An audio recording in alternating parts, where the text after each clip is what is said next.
Well, good afternoon, everyone. Welcome to the promotion of the study, The End of South Africa, Contemporary South Africa and the Politics of Self-Determination, organized by Belgrade International Law Circle and NSI from South Africa, New South Initiative. Thank you very much for coming today here in person, but also online. I'm really pleased to open this promotion. My name is Miloš Hrnjaz, and I am the president of the governing board of Belgrade International Law Circle and professor of international law at the Faculty of Political Science in Belgrade. Our main goal today is to present the content of this study and to critically assess some of the key points for the application of self-determination in South African context. And in addition, having in mind that we will have a probably separate promotion in South Africa, we wanted today to have some kind of comparative perspective between the application of self-determination in contemporary South Africa, but also in Balkan, Yugoslavia, and Serbia. In a way, the work of Belgrade International Law Circle started with agreement with the New South Initiative to produce the study on this application of self-determination of people. Looking from this perspective today, it was probably a brave decision, having in mind our relatively limited knowledge on South Africa in that moment. However, fortunately, Ivor from New South Initiative was really brave and really kind to offer us to do this study. And we had some previous experience in the field of course, international law and self-determination of people in Yugoslavia. We started from there, and with the significant NSI's help, we used that knowledge to examine the role of application of self-determination in South Africa, both historically and in a contemporary context. And this study is a final result of this teamwork, I would say. It is my great pleasure to have today such a nice and knowledgeable group of friends, people, Ivor Chipkin, Executive Director of NSI, Professor Janja Simentić-Popović, who is a co-founder of Belgrade International Circle and Professor of International Law, and she's also one of the authors of this study. And of course, Professor Biljana Đorđević from University of Belgrade and Milan Krstić from the same institution. And as you will see, we will have a interdisciplinary approach to this analysis and promotion of the study, since it is mostly based on the international law norms, but also it is important and perhaps crucial in the political context of both Yugoslavia and South Africa. We will start today with Ivor Chipkin. He will introduce us with the political context of South Africa, the work of NSI, and perhaps explain why he believes that this study is important for South Africa and the mission of his organization. Please, your floor is yours.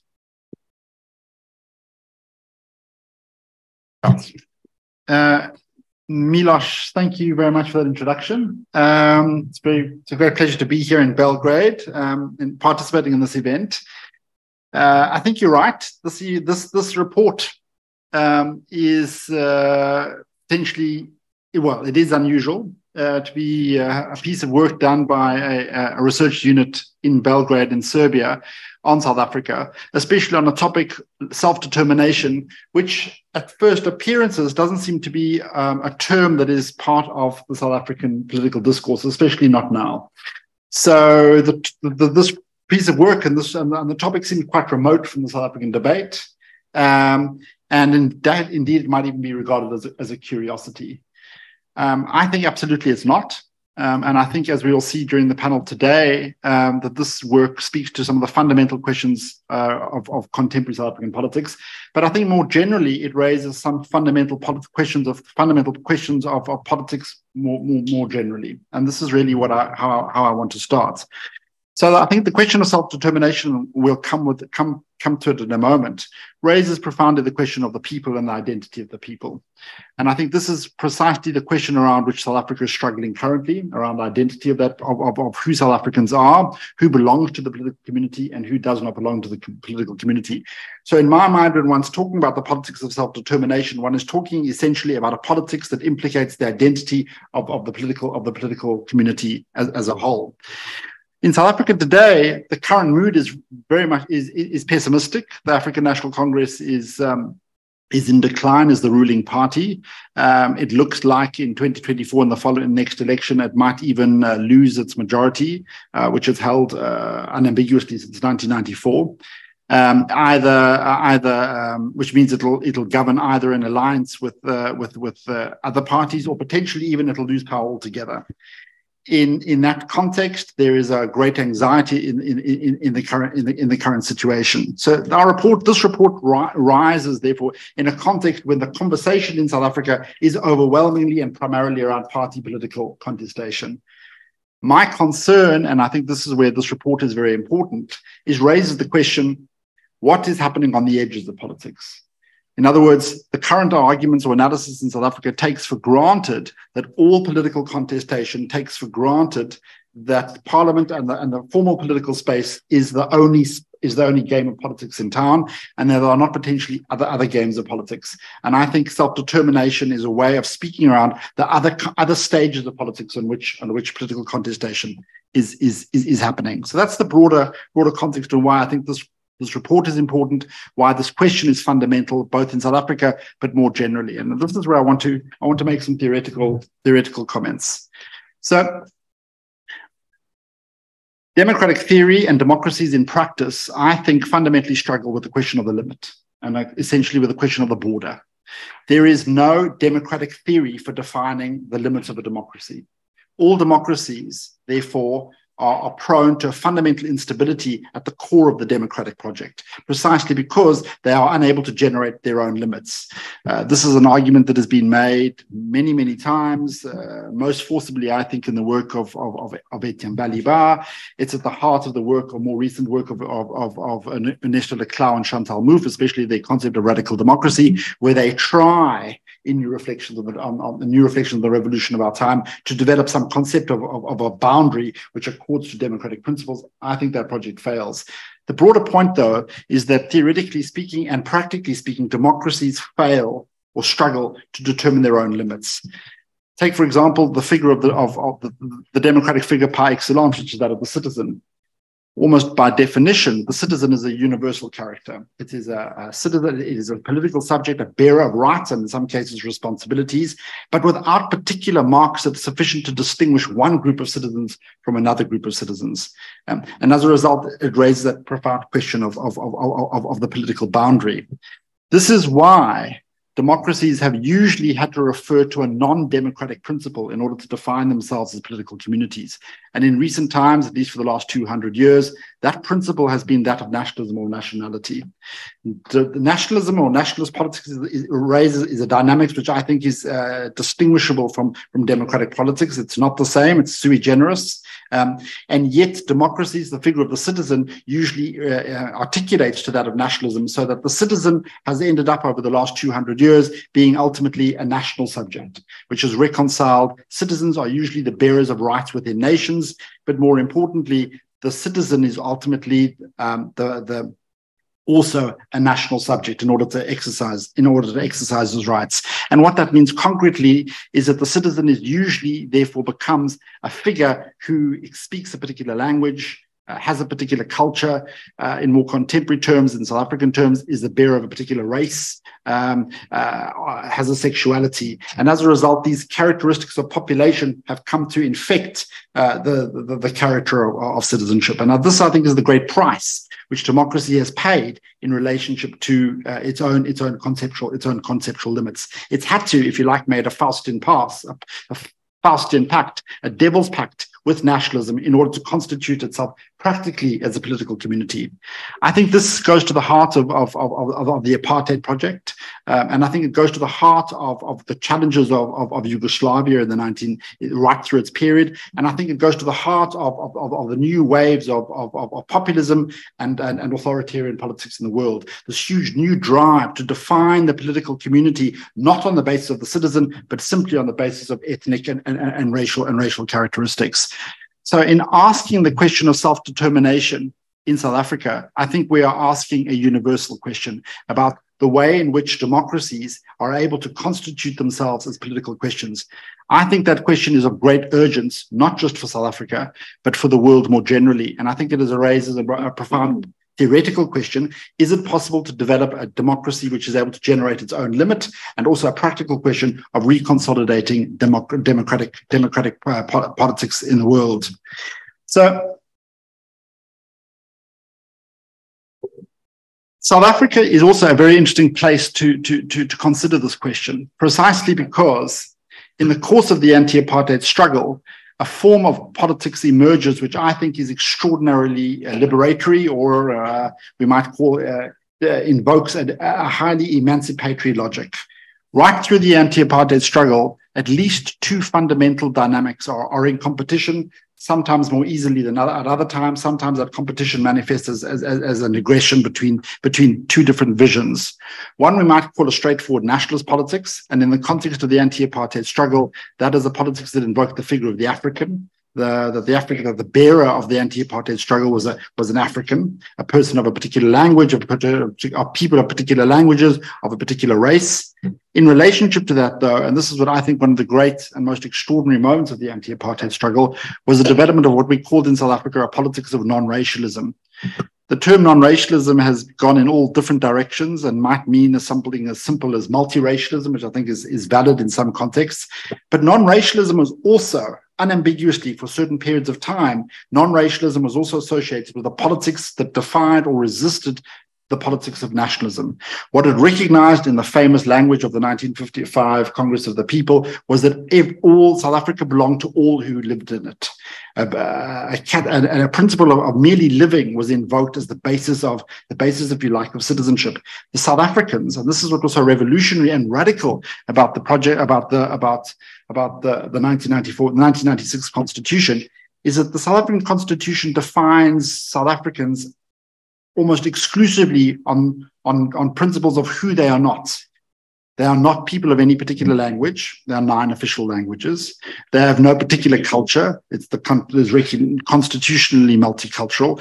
There's no heterosexual norm. The country recognizes sexual diversity and gender diversity. We are those people that are defined in the absence of traditional national characteristics. Why I think this project is so important, and this is what I think I don't want to take up your time, what this project shows, what your project shows, is that particular vision of South Africa, which is what we're living as well, is fundamentally in crisis. And it is in crisis because nationalist politics is contesting the very viability of such a political community and invoking the idea that South Africa needs to be and must be a political community defined on traditional bases of nation, of language, of race, of culture, of gender. I find it quite disturbing. I think this report is a major report, potentially a very, very important one. I'm very, very pleased to be here to discuss it and to launch it. Thank you very much. Thank you, Yuri, indeed. We will proceed now. You were also very accurate. So we will proceed now with my colleague and friend, Janja. I already introduced her, and she's one of the authors of the study. She was especially engaged with application or legitimizing political goals of various political actors during the different phases of South African history and the application of self-determination of people in this regard. Janja, please, the floor is yours. Thank you, Miloš. Thank you, Ivor, for this wonderful introduction and also for supporting our project. My goal today will be to present you one part of the study. Namely, I will try to draw some of our major conclusions, which are both applicable both to South African context, but also I will try to explain how they are important in some wider context as well. I believe that is something that Ivor also mentioned, how some of these questions are actually fundamental question of politics, but also I will add fundamental question of law. So what I would like to maybe define first is actually the norm of self-determination that we actually wanted to see how it developed and how it was or was not applied in the context of South Africa throughout the history of South Africa. And in that regard, I would like to mention that we actually have two aspects of self-determination, namely the external one and the internal one. And actually, these two aspects give us two definitions or two conceptualizations of self-determination. So the first one, I would start with the external self-determination norm, which actually implies the rights of people to succeed from an existing state and establish a sovereign and independent state, or freely associate or integrate with another independent state. And this was actually the norm of self-determination that was used in the process of decolonization. And this is actually the norm that, if I may lean to what Ivor mentioned, in terms of inclusion and exclusions, the principles of inclusion and exclusion actually norm that led to exclusion, namely to formation of newly independent states. On the other hand, we had also the establishment of the norm in terms of its internal aspect, which actually meant, and it is actually based on a democratic principle of participation, and actually can be regarded as a people's right to live in a state in which all groups of people are equally represented in the general government and can choose their own political status and govern their own political will. So here we actually see how the principle of self-determination in its internal aspect can actually be and should be inclusive in order to include all the people living in one particular state. So we wanted to see how these two aspects of self-determination were actually applied throughout the history of South Africa. And here I would, even though in the study we covered a wider period, here I would mention the apartheid era and the anti-apartheid struggle, as well as the immediate period after the apartheid and the formation establishment of the Constitution of South Africa. So during the anti-apartheid struggle, the international community, epitomized especially in the United Nations, actually used very much the language of self-determination in the context of South Africa, even though it was not only in terms of decolonization, but also in terms of human rights protection. So this is the setting that we actually entered in. But when we wanted to see whether that language, whether these claims of self-determination were used by the internal actors in South Africa, we actually saw that the primary actors actually did not lean on these self-determination claims in neither of the two forms that I just mentioned. So what we actually found is that the African National Congress, ANC, the major driving force in the struggle against the apartheid, actually did not use such claim, especially after 1955 and the Freedom Charter.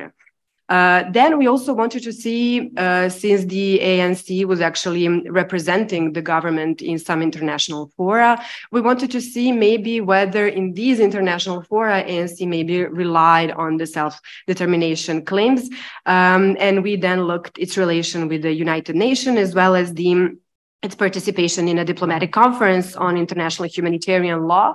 And there as well, we could not find any open reliance on the self-determination principle or a norm. So we wanted to see why is that so. And on the one hand, we actually mentioned in the study that maybe the concept of non-racial politics, which was actually pursued by the ANC, which I just mentioned, was not actually susceptible to applying the self-determination norm. But we also saw another thing which we delved into deeper in the study is actually that the other side, or the opponent or the proponent of the apartheid, actually which was the government of South Africa at that time and the National Party, actually used the language of self-determination. And then we came to conclusion that it might be that the fact that the self-determination claims were used by the proponents of apartheid in the South Africa actually in a way contaminated the principle and the norm, and that is why it was not used by the in the apartheid struggle in South Africa. So this is the conclusion regarding this period for South Africa. But the wider conclusion that I would like to draw, which can be applicable in some other contexts, and I believe that they will be mentioned here by my colleagues, is actually that what we see is that the political struggle, when a legal norm such as self-determination is used in a political form, in the political struggle, it can actually be not just used, but also misused. And when it is misused, it can actually lead to consequences which are not necessarily in the realm of normative, but in the realm of political.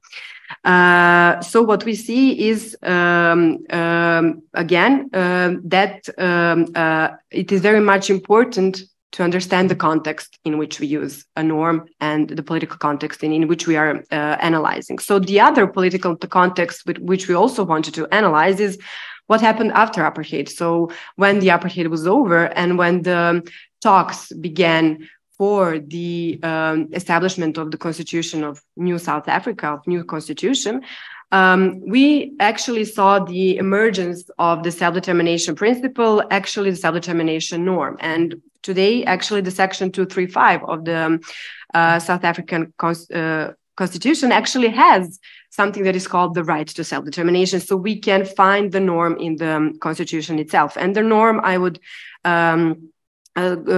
shortly cite it is actually that the right of South African people as a whole to self-determination, as manifested in its constitution, does not preclude, within the framework of this right, recognition of the notion of the right to self-determination of any community sharing a common cultural and language heritage within a territorial unity in the Republic or in any other way determined by national legislation. So when we looked at this provision, which is provision now of South African national law, actually, and when we look at how it came to be in the, how it found its place in the Constitution, we actually saw that if we come back to the external and the internal aspects of the self-determination, here we actually see that the norm tried to actually encapsulate the internal aspect of the self-determination. However, some of the authors actually explain us that the norm might even in the future trigger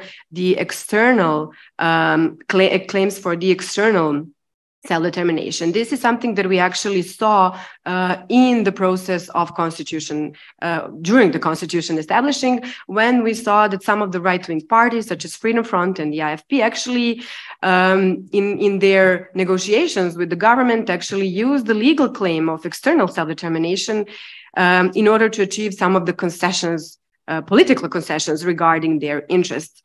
So the other conclusions that we draw, and this is where I would also conclude, is actually that this line between the external and internal aspect of self-determination actually is a delicate one. And when a group actually feels, any group, particular group in a state actually feels that its internal aspect of self-determination is not satisfied, might actually turn to base its claim on its external aspect. So whenever, and I believe that is something that I've referred to previously, whenever a society is in a state of any transition, we might actually see this delicate line, which can be actually turned into practice. Here in the South Africa today, of course, this is not still the case, but it is important to understand at the end how, when we look at South Africa and self-determination, even though their links are not visible on the surface, actually, when we delve deeper, we can definitely see them. And this is something that we need to bear in mind also for future, not just legal, but also political happenings and establishment. Thank you very much. Thank you, Janja. Now we will proceed with my colleague Biljana Đorđević, and one of the reasons she's, as I said, she's an assistant professor at the Faculty of Political Science, but she teaches political theory. And one of the reasons why she's with us today is also because her PhD dissertation was the problem of constitution of the body politic in democratic theories. And in that dissertation, she was involved in the problem of constitution of demos by democratic means. And one aspect of our study, of course, it is a short, really short aspect, but one of the aspects of the study was that in the identification of the notion of a people. Of course, we have just a couple of pages here, but my general conclusion is that we international lawyers have a huge problem with the addressee of that right of self-determination, because we, in a way, imported that notion from the political theory, and it is a contested one in political theory too. So that is one of the reasons why we also have that problem, in my opinion, in international law. Biljana, thank you, and please, the floor is yours. Thank you, Miloš. So I'll start with that. Actually, it's very interesting that when we are, in some particular discipline, and then we study some concepts, or I don't know, do different type of research, and end up with something that we feel we can just rely and say, okay, this is what is done somewhere else. Like, I don't know, multiculturalism focuses on culture, and then it's not really defined what culture is, and then you take it as a black box and a very homogeneous thing, and then anthropology says this is really not the case. So I guess that is just one more confirmation why we actually have to try to cross these disciplinary boundaries. In my particular case, I was actually when I started working on my dissertation, I had this question about and a desire to see if there is something in democratic theory that can give you an answer to the question how we can delimit boundaries of people by democratic means. And Ivor already said that it's almost impossible to find an answer to such a question. But it did not stop me from thinking about this, how you can do it to be more in line with democratic principles. So if you can't really do it, then maybe you can think and look at different theories. What would people that is more in line with democracy be, instead of just saying this can't be done, and it hasn't been done. That usually the boundaries of people have not been formed in the past in democratic times, at least what we define as democratic times. Now, this is also, I mean, for political theory, it's always a problem, because we also look at different, when we talk about different concepts, it's also histories of ideas. So there is one history for concept of people that you can trace from Roman language and populus, but it's not the same as demos in Athenian political philosophy. So it's different meaning. But we now, as contemporary scholars, we actually rely on all of these histories, and they somehow are interlinked with what we now think as democracy. So my initial idea that you can maybe find some philosophical principle in the process of thinking and working on this, and also I have to mention this because it's a part of the story, also political practice led me to realize that maybe I dislike the answer, but at least as an initial answer, I have to agree with some authors who said that boundaries are defined by history and politics, not by principles, not by philosophical principles. And maybe this explains why, as you say in your study, basically no international treaty defined the term people, because once you defined it, then it's something there to be applied elsewhere. And it's questionable whether even when first it was used, it was, I mean, even an idea of a universal concept, but it, probably was ethnocentric concept, having my particular people, particular problems, particular ideas behind it. So it's always safe to just leave it undefined, and then to basically make it contestable issue, not just among legal scholars, but precisely political ones and politics, and basically what will then be defined as people will be the issue of who will be recognized as people, but in relevant arenas. And of course, this will always be dissatisfying for many. and there will always be reasons for contesting such a result. And in a way, my general answer is that if we cannot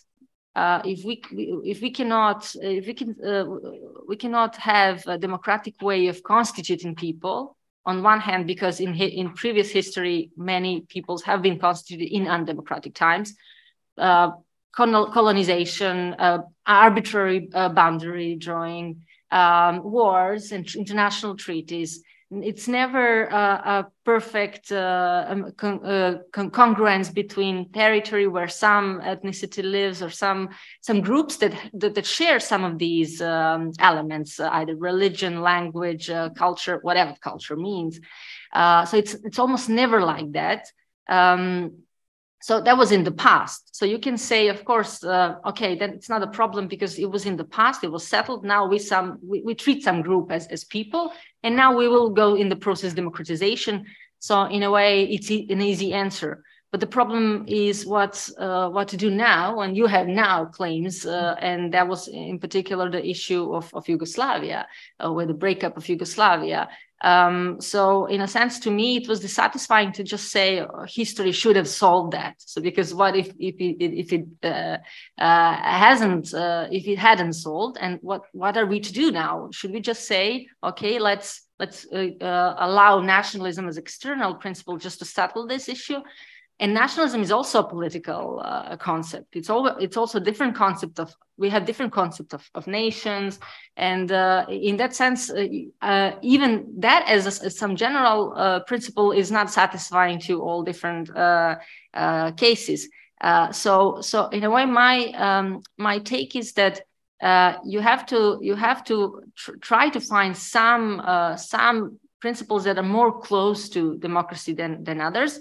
And one that to me is convincing on a philosophical level and then applied in particular cases is all subjected principles. So that all of these people who are subjected to some structures, usually already undemocratic structures, all these people who are subjected to these structures, they're participating in willingly or unwillingly, just by the fact that they're born in some territory.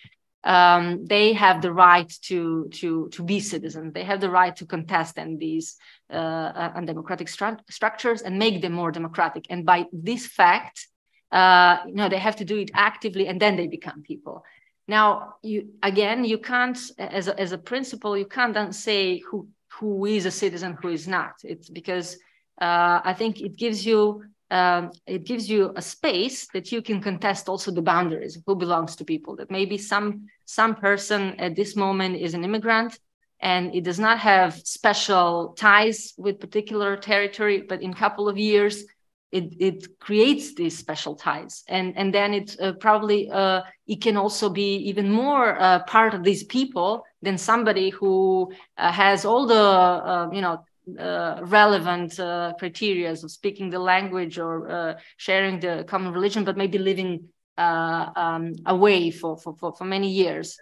So in a sense, that is in line, I think, with the overall idea that democratization is somehow always more connected with space and territory. Territory is very problematic, and we cannot have good answer to this, how we can delimit some territory and say this is ours, because if we want to try to do that, if we want to organize a referendum on independence, it's always a question who has the right to vote, and that's already a boundary question. We already have to know who has the right to make this decision, and this decision will never be fully democratic. It will always exclude someone. But there is, I think, a way to think about this that this foundation would always be somehow illegitimate, but you can make some steps, you can have some principles in the Constitution how to make it more inclusive in further moments. But the idea that you base the concept of people just on some subjective feelings, and that there is no, this criteria of proximity, people living next to each other. To me, this is undemocratic, because to have an active performance as citizen, I think you need to actually share some space with others and organize and basically occupy some space. Of course, you can vote, you can do a lot of things online. We can live in transnational lives, care about what is happening in our home countries if we are, I don't know, immigrants. But real politics is happening in the field, in some space.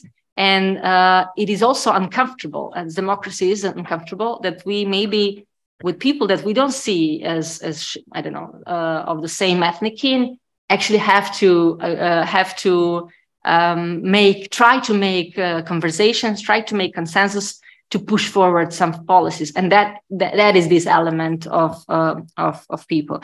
Now, I don't know if I can maybe stop at this. Just a minute. Yeah, I can maybe stop at this stage because in general, I could talk for days about this.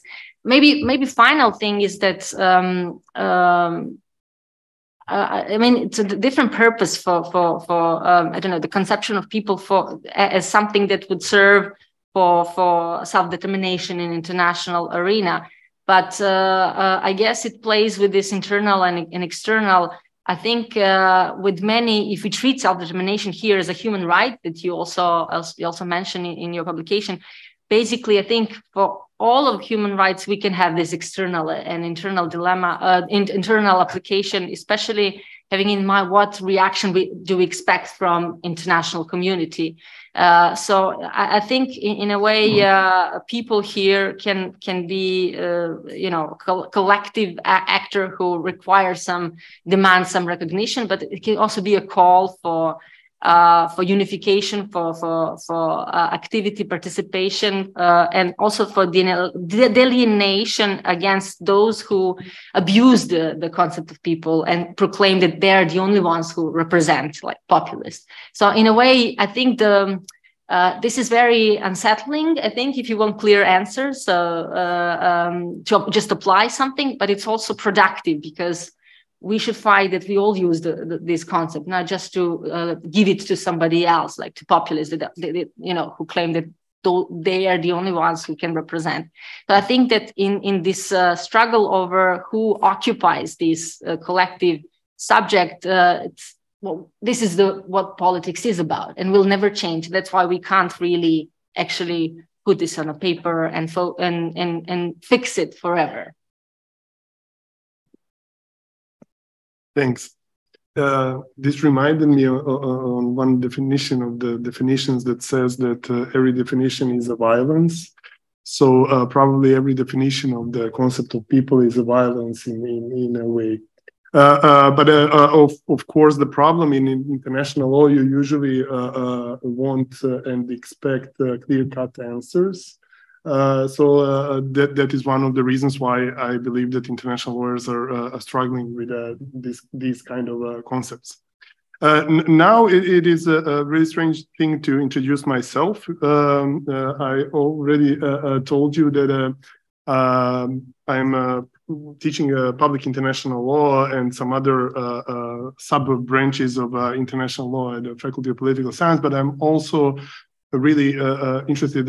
One of the research fields of mine is self-determination of people, especially in the context of Yugoslavia.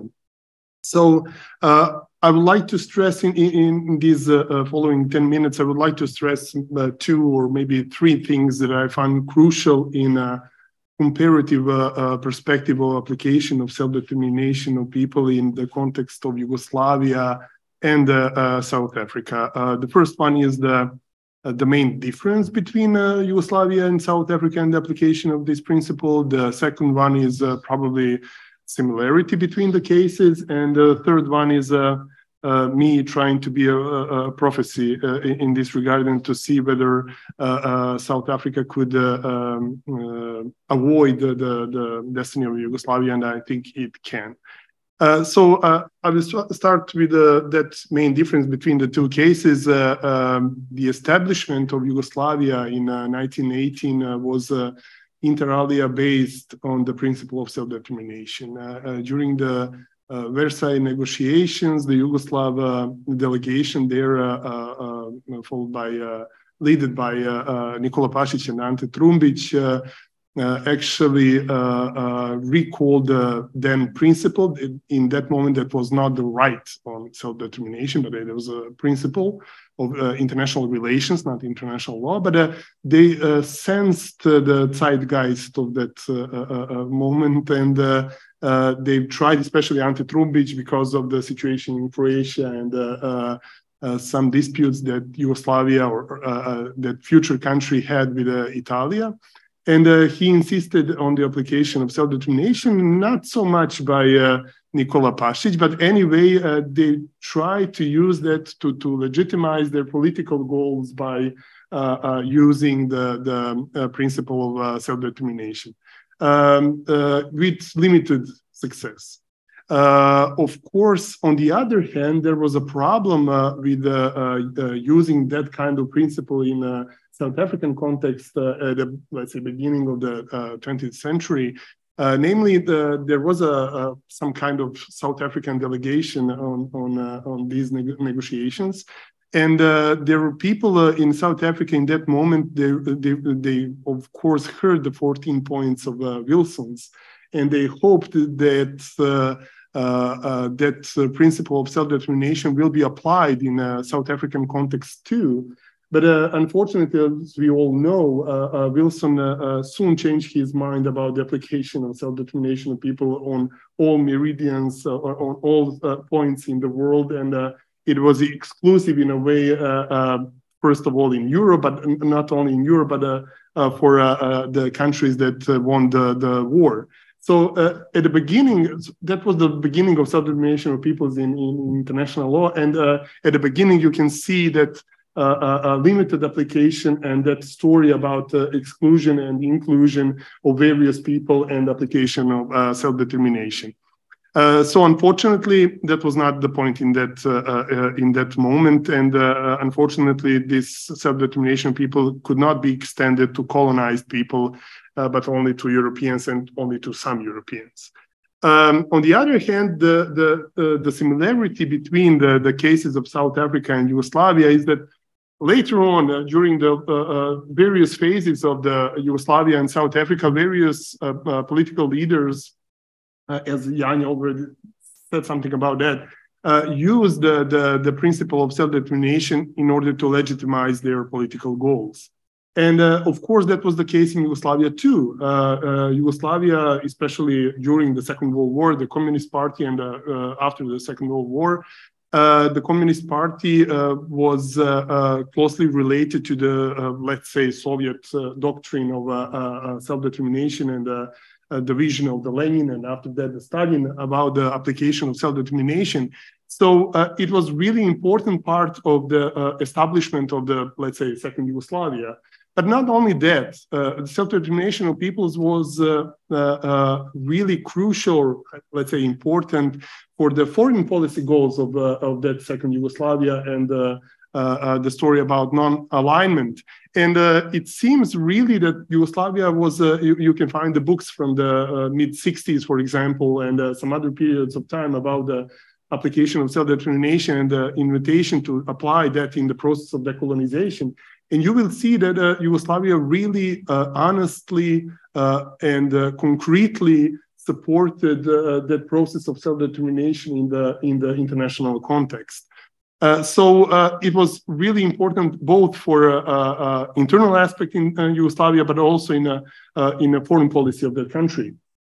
And unfortunately, as we all know, the circle was rounded by the bloody wars or armed conflicts in Yugoslavia, and in the essence or in the middle of that conflict about the future visions of Yugoslavia or future countries established by the dissolution of Yugoslavia was the question about the application of self-determination, of course, between Slovenia and Serbia before anyone else, but also some other republics, and who is the addressee of that right of the self-determination of the people was part of that conflict that unfortunately took too many lives.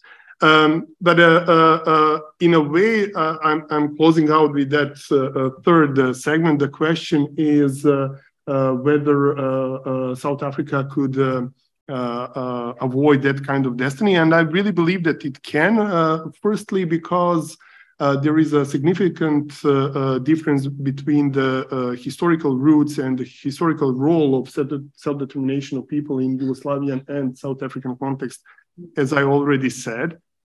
However, we can see some tendencies right now in South Africa in this regard.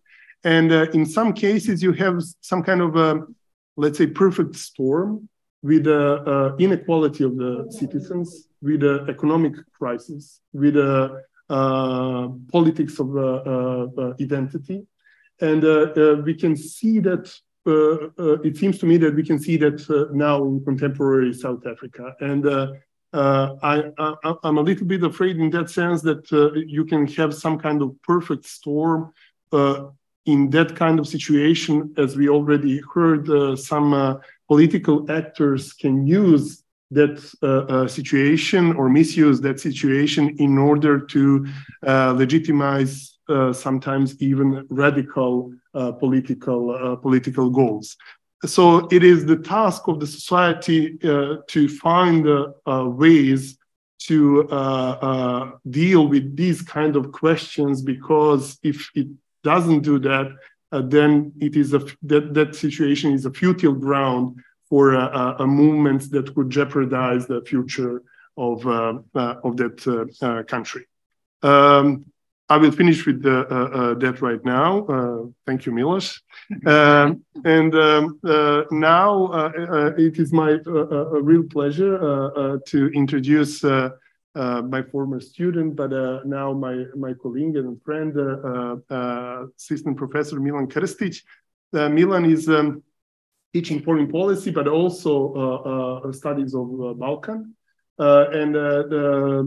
He's involved in that MA program at our faculty, and he teaches several subjects there. He's really interested and he has papers on the topic of the relations between Serbia and these ex-Yugoslavian countries and neighbors of Serbia. So we will use this opportunity and his knowledge to hear some of his thoughts on the issue of the application of self-determination in contemporary context in this post-Yugoslavian space, if we can call it that way. Thank you, Milan. Thank you very much, Miloš. Dear ladies and gentlemen, dear colleagues, esteemed guests, first of all, I would like to state that I'm not comparativist, I'm not a political scientist from the comparative perspective, neither political theorist, so my field of research is neither, and I'm also not an international lawyer, but I'm an IR researcher, so international relations researcher, and basically my PhD dealt with the one topic which is, well, which belongs to the political sociology generally, and that is stigma. And also it's followed by one interesting concept of taboo.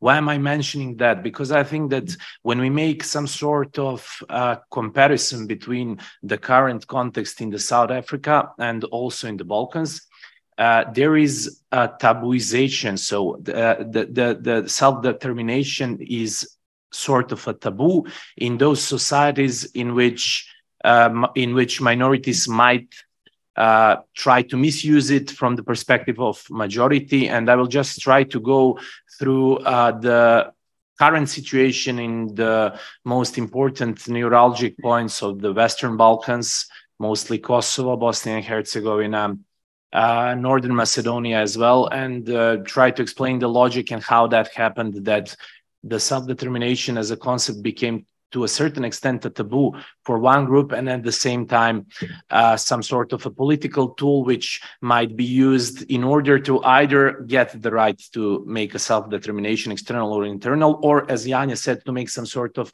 concessions in political negotiation and bargaining in the internal scene. So basically, to start with Kosovo, and it's logical to start with Kosovo because the current ruling party and the most influential party in Kosovo is called Self-Determination. This movement basically exists for already 15 years, even more than 15 years, and its political identity is based on the request for self-determination of Albanian nation in Kosovo. So basically, it is a form of Albanian nationalism, which is to a certain extent packed in the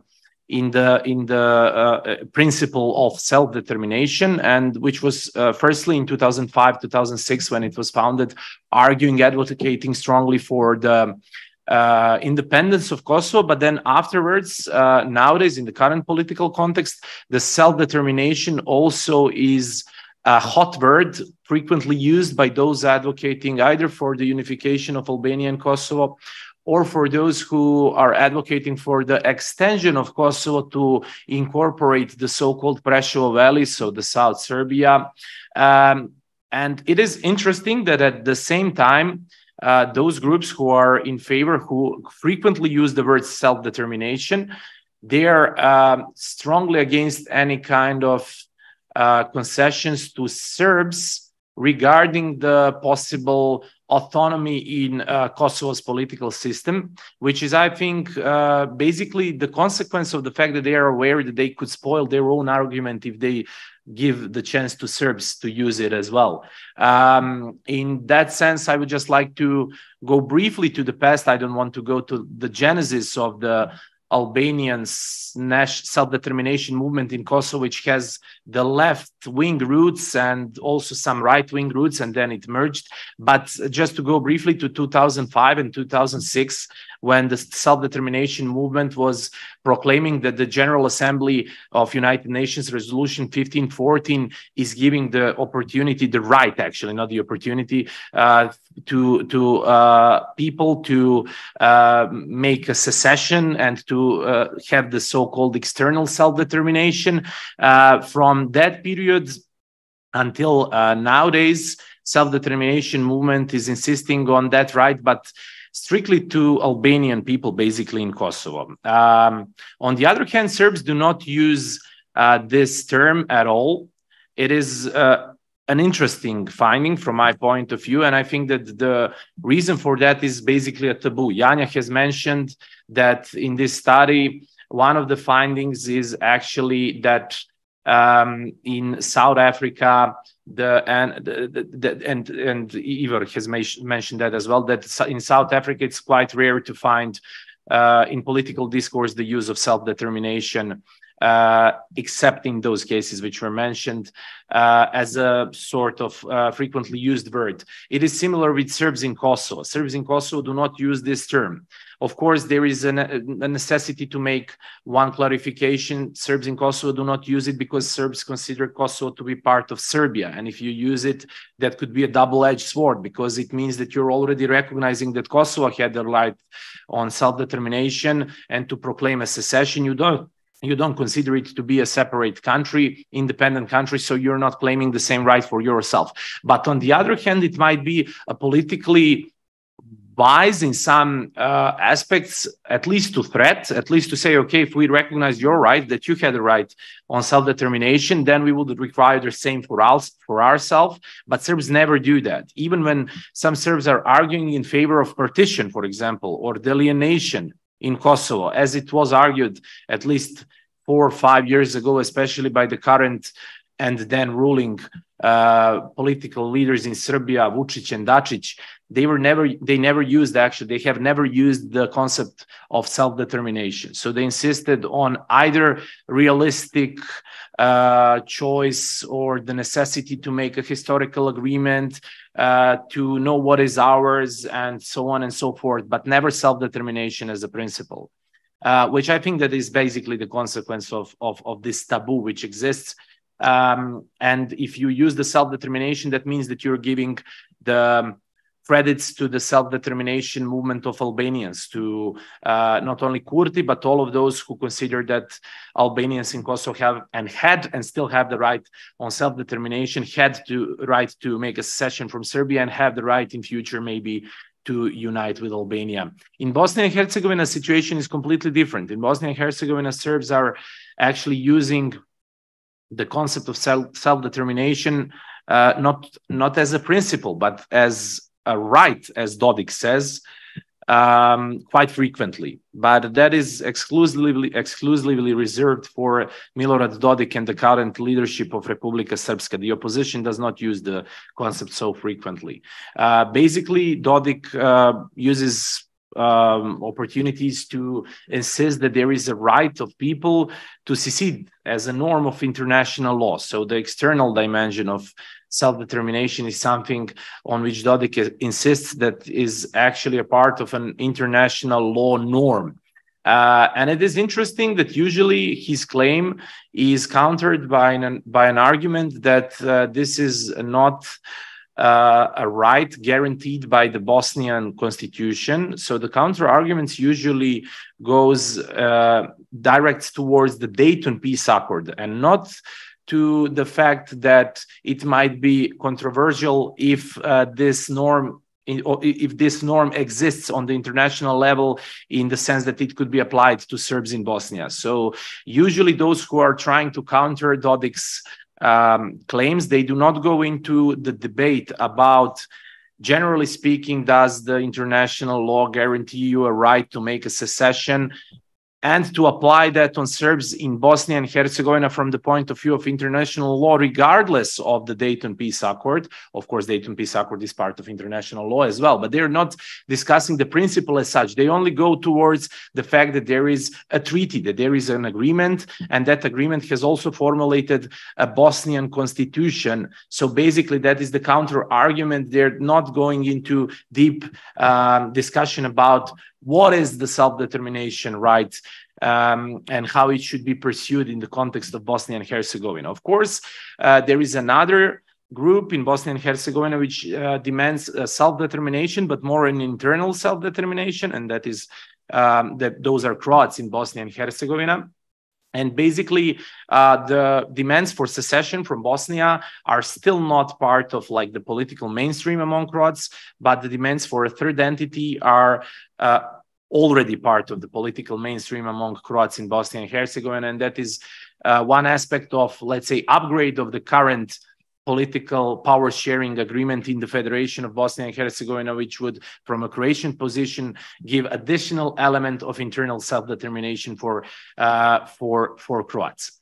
In Northern Macedonia, these requests are at the backstage, so they're not in the front stage of the political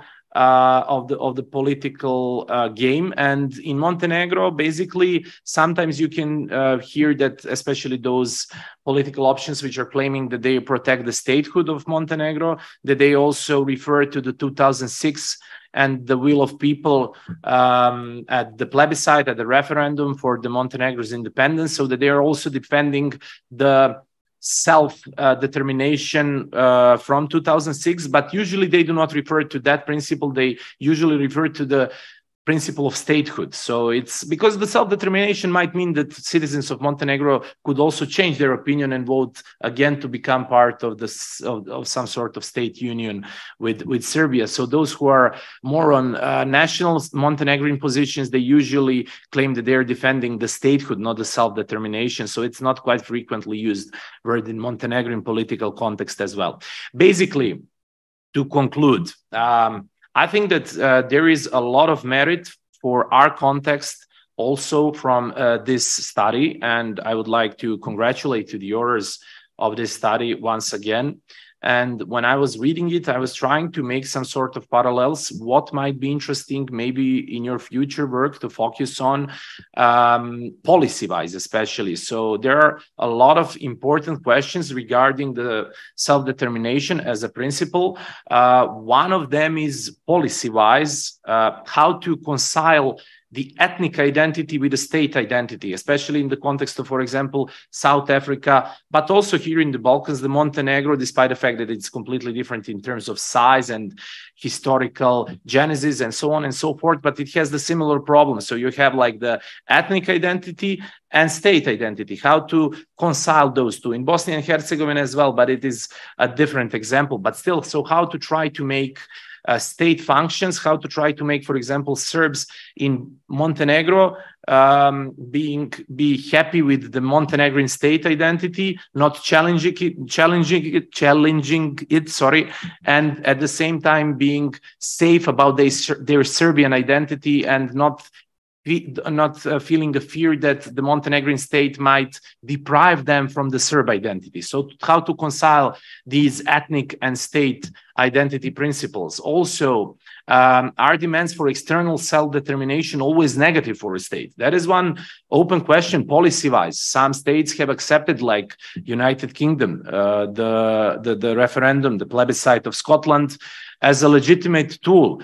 Also in our case, we had the State Union of Serbia and Montenegro dissolution basically in 2006 as a consequence of the plebiscite, but we also had a lot of negative examples in 1990s of how the self-determination brought basically not the self-determination as a principle, but its practical implementation brought to the not secession, but let's say the violent dissolution of Yugoslavia. Also in foreign policy wise, there is one relevant question: how far shall a state go in the support of self-determination principle in its foreign policy? Because it's also a double-edged sword. I don't have too much time to elaborate on that any further, but I will just stop here. And the final one, which I think that the Western Balkan case gives a lot of examples and a lot of food for thoughts, is the question how to prevent requests for external self-determination and keep them inside demands for internal self-determination. So basically how to try to make some sort of how to keep the stability and to prevent the secessionist requests, but to make a discussion about how to include through the forms of internal self-determination those people which are basically frustrated because of their position in a certain state. Of course, the most logical answer would be try to cope them, try to make them feeling happy because they live in that particular state. But we all do know that that is not so easy. And I think that the Balkan actually offers at least two answers on in which cases you have less requests for external self-determination. The first is that when there is no territorial autonomy, so the non-existence of territorial autonomy reduces chances for external self-determination requests. Basically, in Northern Macedonia, Albanians do not have such strong requests for self-determination. For example, there is no territorial autonomy. There is a different power sharing mechanism which does not guarantee some form of territorial entity consisted of Albanian majority, or Croats in Bosnia and Herzegovina as well, although they are majority in some of the cantons.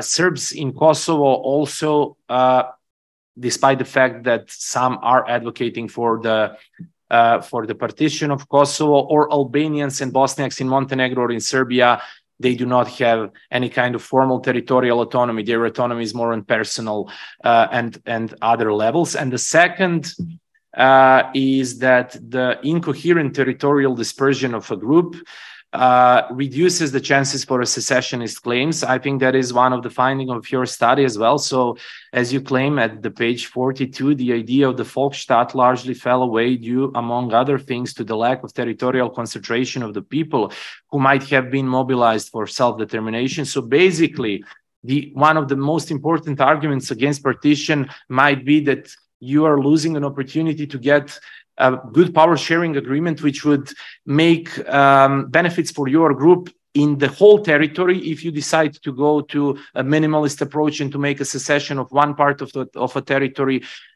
in which you are a majority. That is the case, for example, that might be the case with Serbs in Kosovo currently, because Serbs in Kosovo, if a partition is pursued, then the south of Ibar River, majority of Serbs who live in Kosovo will actually probably be left without any kind of institutional protection, without even the existing mechanisms of consociation according to Ahtisaari plan and so on and so forth. Also in case of Bosnia and Herzegovina, what would be with Brčko district, which actually connects Republika Srpska, two parts of Republika Srpska. Owen Stoltenberg peace plan from 1994 was based on that pre-assumption. So basically, you should give everyone a formal right to make a secession. But if they decide to do that, they will lose a part of territory. For example, Sarajevo as a district will become part of the Bosniak entity. Brčko will become part of the Bosniak entity. Otherwise, it will be part of Republika Srpska. Croats will lose the access to sea from Neum if they decide to make a secession from Bosnia, and so on and so forth. So basically, I think that these two findings might be interesting in your future research as a comparative example, and that they're actually quite useful to compare with the South African case as well. Thank you. Thank you, Milan. Well, having in mind the time, I will not make any final conclusions on this. It would be maybe premature, but I just want to thank you all for participation, and to see whether we have the opportunity to maybe have some questions from the audience from the Zoom. So if anyone have some comments or questions, please.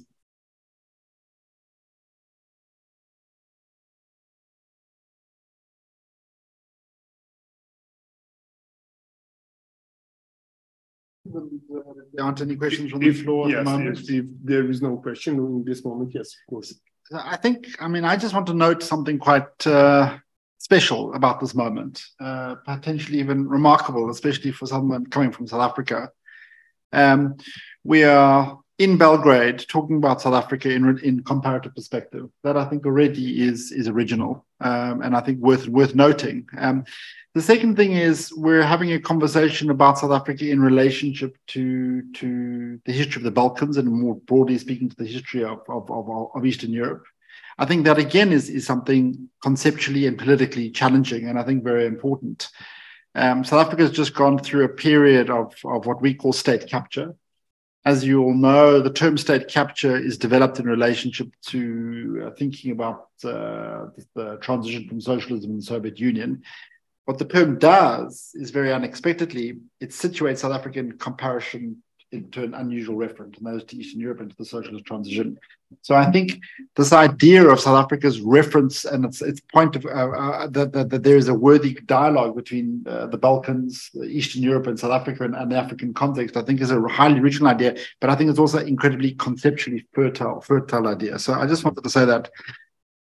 In a very interesting presentation for a New South Institute launch, Radmila Nakarada, who's very happily here, used an expression which I think is apposite for this conversation. And she talked about Yugoslavia as being a country where there were insufficient Yugoslavs. And I wonder if that's a similar situation for South Africa today, that with the language of self-determination may not be strongly present, but clearly we are undergoing very profound challenges around the identity of who South Africans are. And I think that question might apply in South Africa. Is South Africa a place where there are sufficient South Africans? And I'm increasingly worrying that it is not. So I think it's an incredibly fertile conversation. I would love to be able to engage further with all of you, because I think so many profound things have been said. I'd love to take up this idea of a subjective definition of a political community rather than an objective one, because I think it raises all sorts of exciting possibilities, but also frightening ones, especially this idea that we find a principle which might not be a democratic principle, but is closer to democracy as the basis of the boundary. I find that idea quite fascinating, and I would even propose that the concept of non-racialism might do that for you. Those are my questions and challenges to the rest of you. Thank you. Well, if there are no questions in this moment or comments, once again, thank you all. We will have this record of this meeting also on YouTube. So, and we will share the link for everyone who didn't have the opportunity to be today with us. And hopefully we will see you again on the similar opportunity in South Africa. Thank you. Thank you. Bye.